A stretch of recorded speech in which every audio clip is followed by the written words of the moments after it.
賢仔，你曾經同媽咪講過你好驚數學科老師，唔知道你而家仲有冇咁驚呢？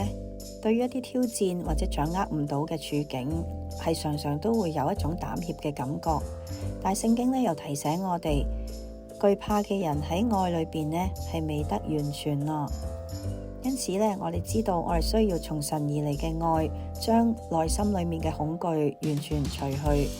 耶和華應許要保護我哋噶嘛，作我哋嘅避難所，無論我哋去到邊度，佢都會同我哋同在。詩篇27章1節，耶和華是我的亮光，是我的拯救，我還怕誰呢？耶和華是我性命的保障，我還懼誰呢？